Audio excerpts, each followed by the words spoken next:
Hey guys, we're heading into the holidays, and you know what that means. Lots of eating, lots of drinking, lots of family you might want to escape.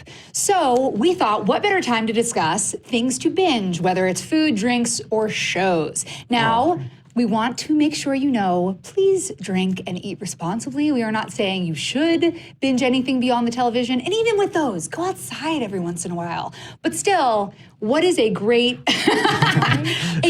show to binge, and what do you binge with it? With me to discuss these things, we have Eric Eisenberg, Spencer Gilbert, and Eric Ishii.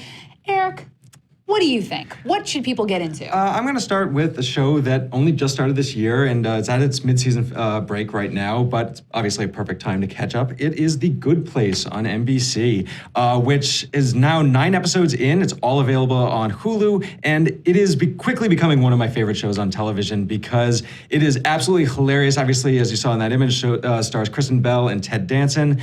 Kristen Bell plays this woman who has died and gone to what is essentially heaven. It's not really heaven. It's not like clouds and angels and that kind of stuff. Instead, it's just what they interpret it as, but it's called The Good Place. The thing is, though, she's not supposed to be there, and so it's like this huge mystery that's kind of drawn out that says like, why is she there? What exactly happened, and what are the consequences of her being there? It's absolutely hilarious. I love the world building of it, and honestly, as far as binging food and drink, I personally would say that you should go with your favorite food and drink, because this is all about perfection and the idea of your ultimate dreams. For me personally, scotch and steak, you can't go really wrong with that. Man of simple pleasures. So awesome. Yeah, highly recommend. Man, I'm gonna have so many burritos while I watch that show. Burritos and donuts. That goes well. Donut shakes. I like it. Oh, The Good Place. That's a bad place. What? Spencer, you do not know what heaven place. looks like. All right, what do you think, my friend? What's your good binge? Well, you probably know about this already.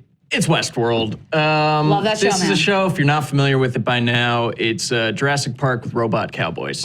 And if that doesn't sell you on it, I don't know why you're watching this, because that's right up anyone's alley. It's based on a Michael Crichton story, and it's an update of a movie, but this is now a 10-episode series. We got 10 of the most expensive, sumptuous, beautiful, violent, sexy, confusing, but ultimately satisfying hours of TV that I've ever had. And I would not have recommended this in the mid-season morass when it gets a little too Jonathan Nolan-y. He created the show. He also wrote Interstellar.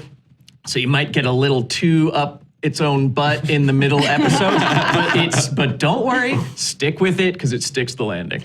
I love that show so much, and the other thing that's super fun about that show is that there are so many theories that you can discuss that if you have nothing else to talk about with people, you can be like, Exactly. So WestWorld, yeah. You won't have to theories. ignore your family, because they'll all be talking about WestWorld. Well, what do you binge with it? What do you drink? What do you eat? What do you do? Well, you know, it's an Old West show. It's a Western, which is not for everyone, but that's a strong whiskey-based show. But it goes down so smooth. So you add a little ginger ale for a nice whiskey ginger. You know, you get the sweet and the sour at the same time. I'm in, man. All right, Erica, what do you got for us, girl? So my pick is a little bit older, and it is an anime called Cowboy Bebop. Now, think Firefly, because this very much influenced the creation of Firefly. It's about a group of bounty hunters in space, and it's got a fantastic jazz soundtrack. There's only 26 episodes. I know a lot of people are daunted by the idea of an anime series, but 26 beautiful episodes. A lot of them are standalone, and it's just got engaging characters, beautiful animation, really great of both Western and Eastern storytelling. Highly recommend to anybody. If you watch one anime, it should be Cowboy Bebop. Now, the crew is a ragtag team who's constantly looking for food. So it's very much based around food. And I think that it's best to binge all the things that you see in the series. Things like they have stir fry. There's an episode about lobster that is hilarious, and you should definitely eat lobster for that episode. There's a mushroom episode, and just all throughout it, just plenty of cup of noodle.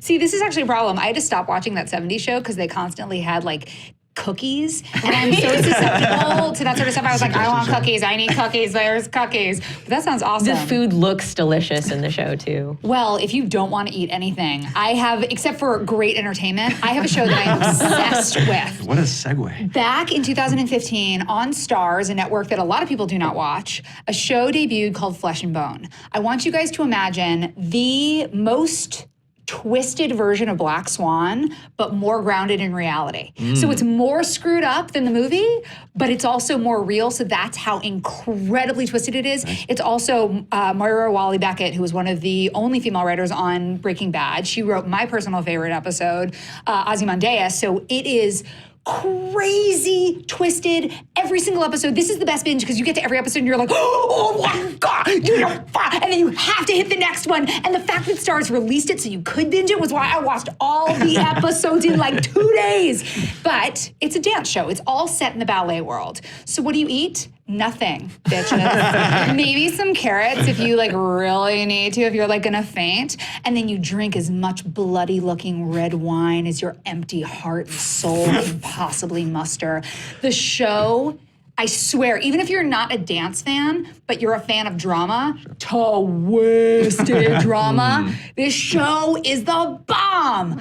Oh, God, you guys, I'm excited. I'm excited for you all to watch this. This just makes me happy. So what do you got to do? You got to do some Erika Ishii. Cowboy Bebop. Some Spencer Gilbert. WestWorld. Some Eric Eisenberg. Good place. And we want to know what you guys plan on doing. So please let us know in the comments below. You can always tweet us at SJ News. You can always click here for more Screen Junkies. Flesh and Bone. I love you, girl.